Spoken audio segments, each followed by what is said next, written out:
ओम शांति। बाप दादा बोले, मीठे बच्चे, अभी तुम अमरलोक की यात्रा पर हो। तुम्हारी यह बुद्धि की रूहानी यात्रा है, जो तुम सच्चे सच्चे ब्राह्मण ही कर सकते हो। प्रश्न है, अपने आप से व आपस में कौन सी वार्तालाप करना ही शुभ सम्मेलन है? उत्तर, अपने आप से बातें करो कि हम आत्मा अब इस पुराने छीछी शरीर को छोड़ वापस घर जाएंगी। यह तन कोई काम का नहीं, अब तो बाबा के साथ जाएंगी। आपस में जब मिलते हो तो यही वार्तालाप करो कि सर्विस वृद्धि को कैसे पाए, सबका कल्याण किस तरह हो, सबको रास्ता कैसे बताएं। यही शुभ सम्मेलन है। अब गीत है, दिल का सहारा टूट न जाए, बन के नसीबा फूट न जाए। ओम शांति। बाप दादा बोले, मीठे मीठे रूहानी बच्चे, सभी सेंटर्स के ब्रह्मा मुखवंशावली ब्राह्मण सर्वोत्तम कुलभूषण अपने कुल को जानते हैं। जो जिस कुल के होते हैं वो अपने कुल को जानते हैं, चाहे कम कुल वाले हो व अच्छे कुल वाले हो। हर एक कुल अपने को जानते हैं और समझते हैं कि इसका कुल अच्छा है। कुल कहो व जात कहो, दुनिया में तुम बच्चों के सिवाय और कोई नहीं जानते कि ब्राह्मणों का ही सर्वोत्तम कुल है। पहला नंबर कुल कहेंगे तुम ब्राह्मणों का। ब्राह्मण कुल अर्थात ईश्वरीय कुल। पहले है निराकारी कुल, फिर आते हैं साकारी सृष्टि में। सूक्ष्म वतन में तो कुल होता नहीं, ऊंचे से ऊंचा साकार में है तुम ब्राह्मणों का कुल। तुम ब्राह्मण आपस में भाई बहन हो। बहन और भाई होने कारण विकार में जा नहीं सकते। तुम अनुभव से कह सकते हो कि यह पवित्र रहने की बड़ी अच्छी युक्ति है। हर एक कहते हैं हम ब्रह्मा कुमार कुमारी है, शिववंशी तो सब है। फिर जब साकार में आते हैं तो प्रजापिता का नाम होने के कारण भाई बहन हो जाती है। प्रजापिता ब्रह्मा है तो जरूर रचता है, एडॉप्ट करते हैं। तुम कुख वंशावली नहीं हो, मुख वंशावली हो, ये याद रहे।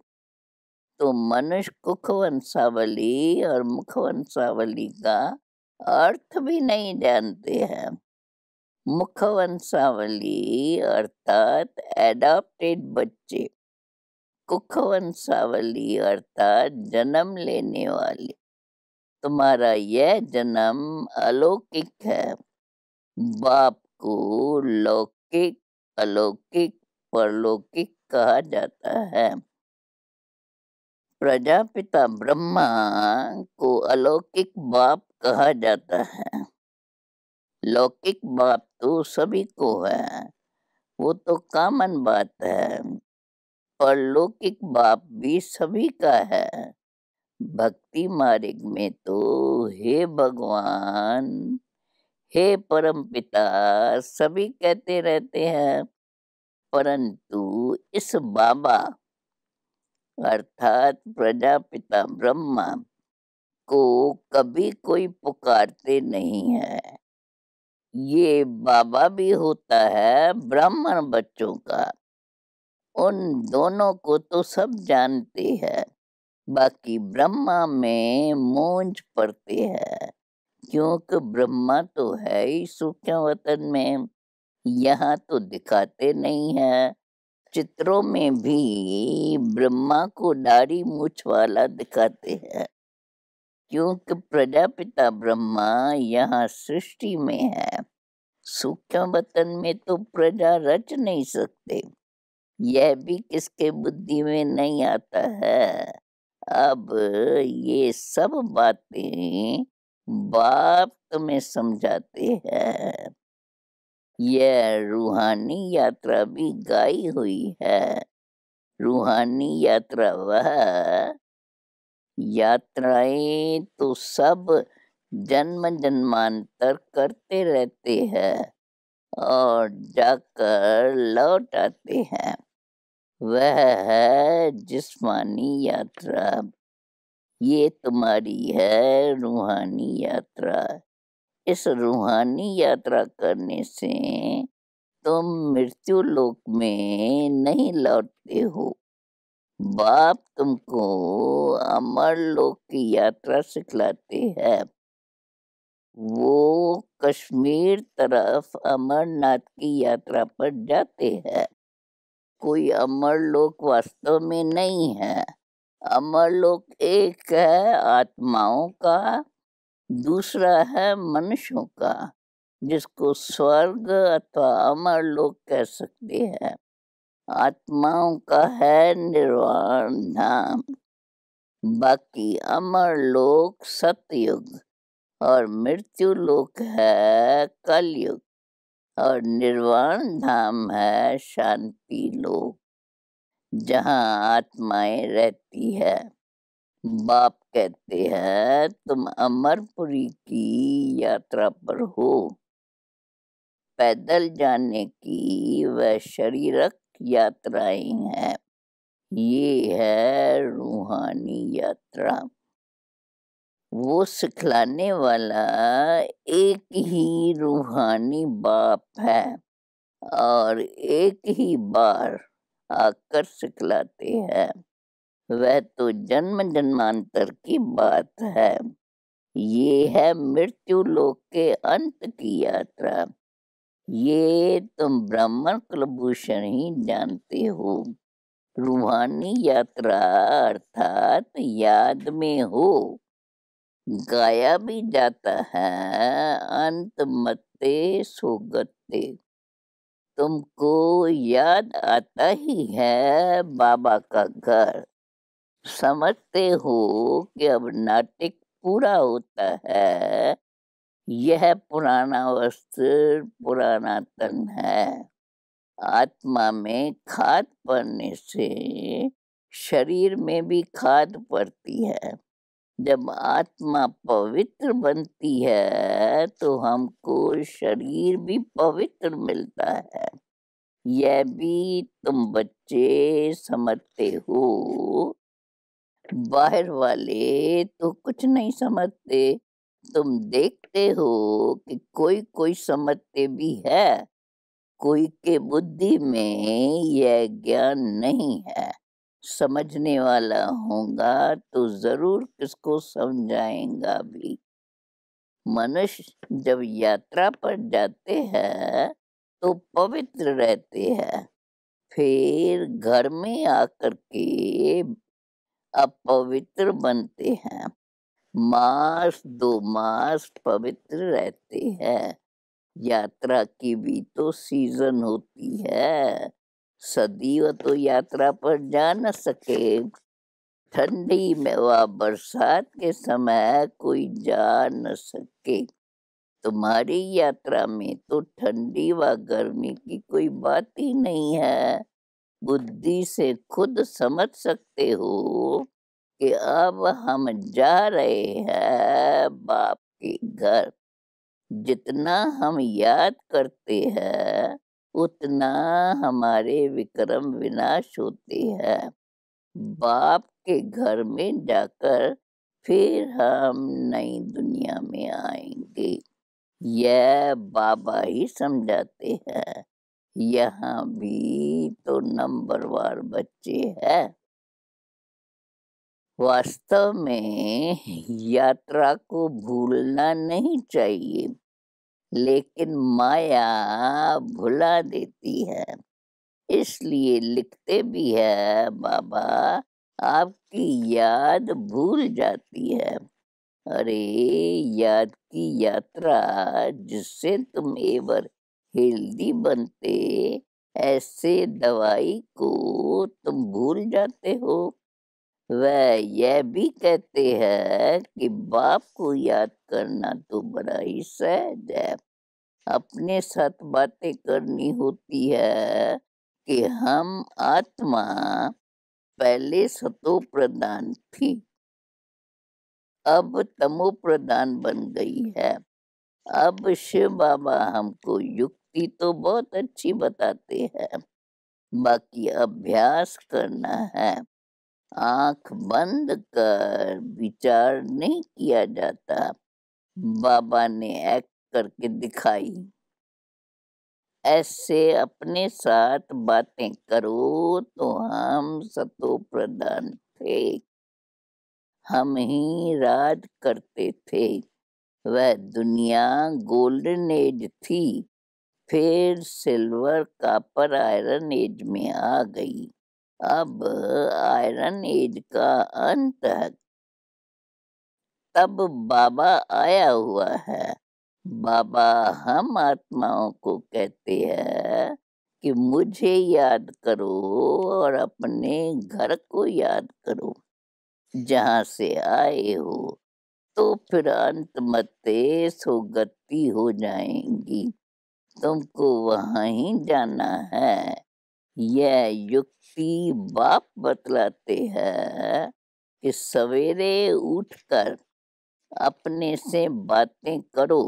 बाबा एक्ट करके दिखाते हैं कि हम भी सवेरे उठ विचार सागर मंथन करता हूँ।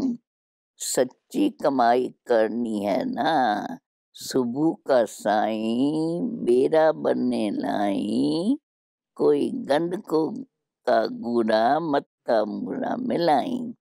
तो उस साईं को याद करने से तुम्हारा बेड़ा पार हो जाएगा।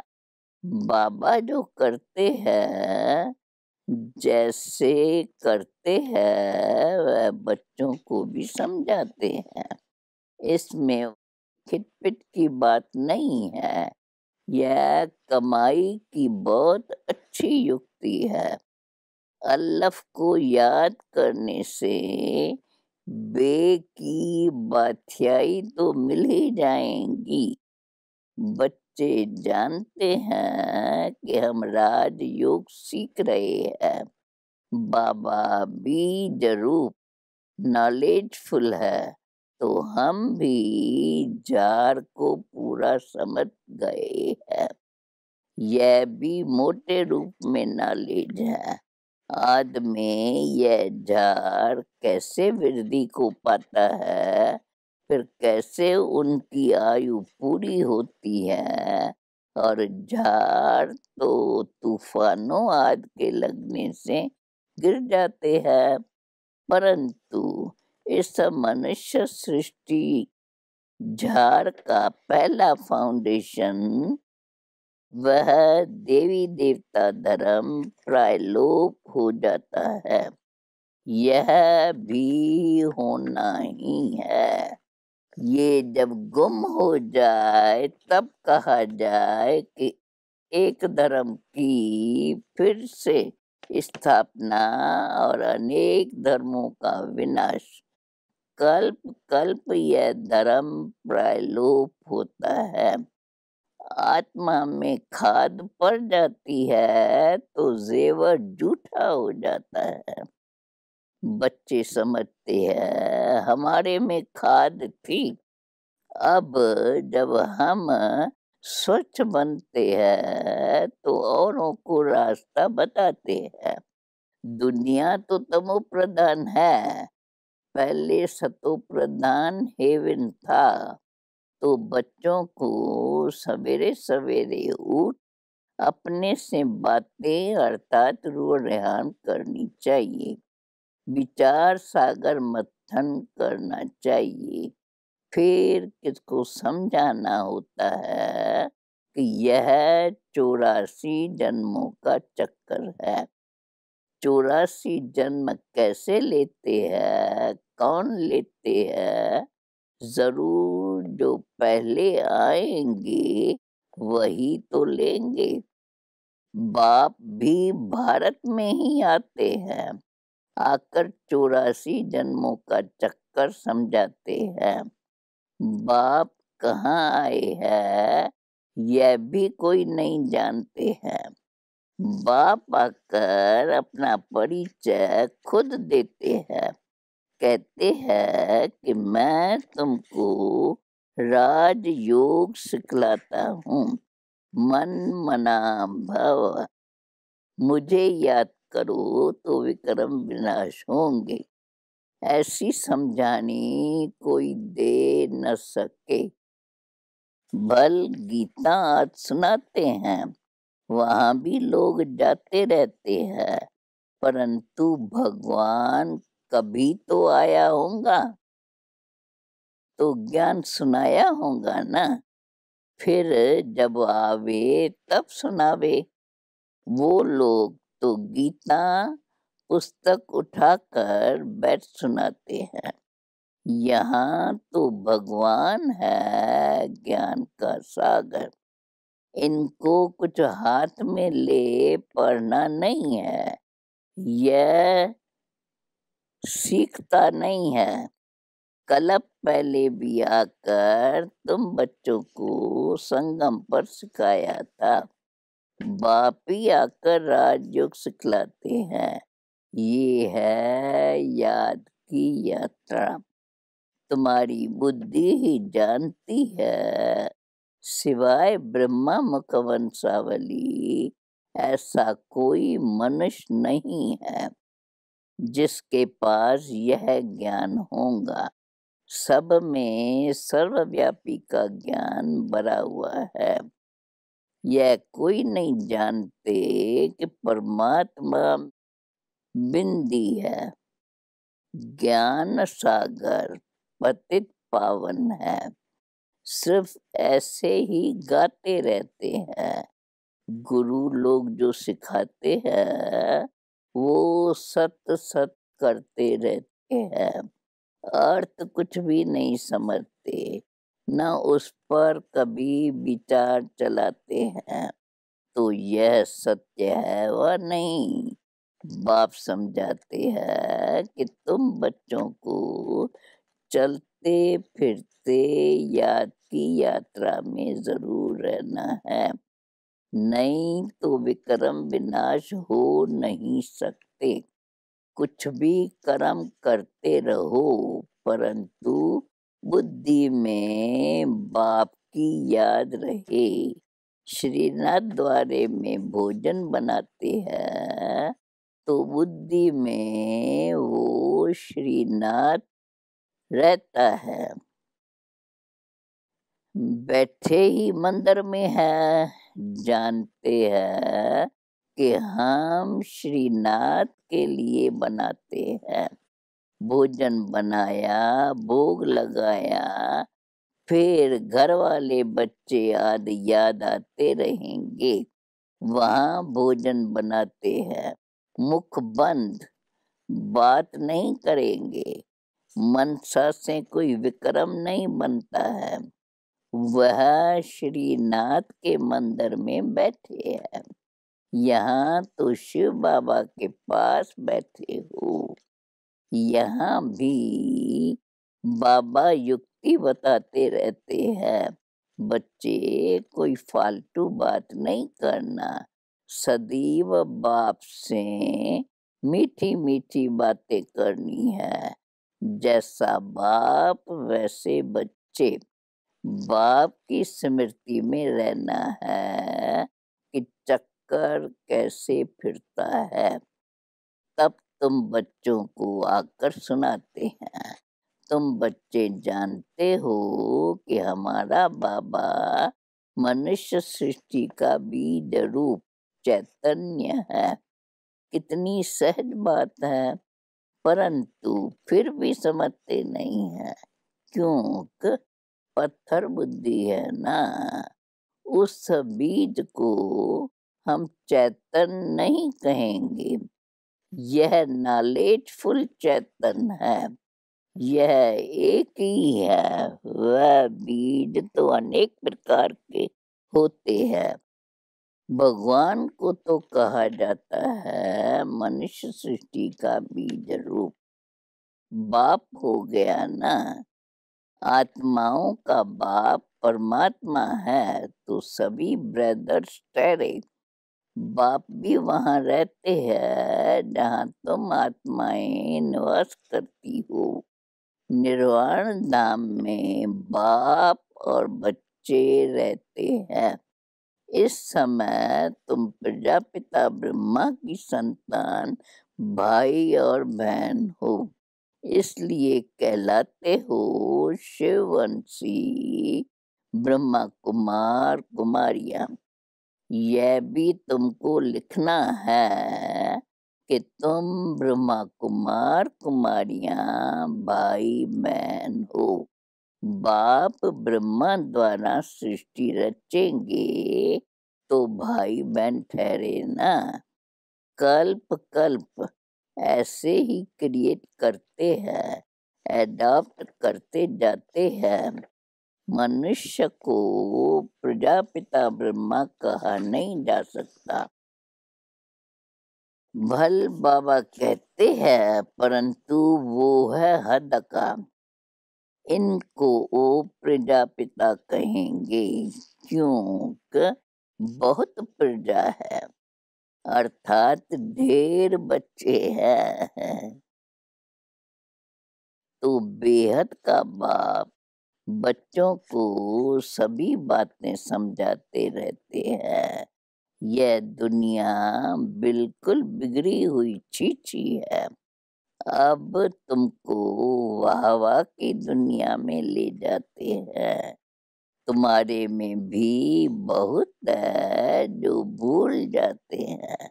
अगर यह याद हो तो बाप भी याद रहे और गुरु भी याद रहे कि अब वापस जाना है। पुराना शरीर छोड़ देंगे, क्योंकि यह तन अब काम का नहीं है। आत्मा अब पवित्र होती जाती है, तो शरीर भी पवित्र होना है। आपस में ऐसी ऐसी बातें मत करनी चाहिए।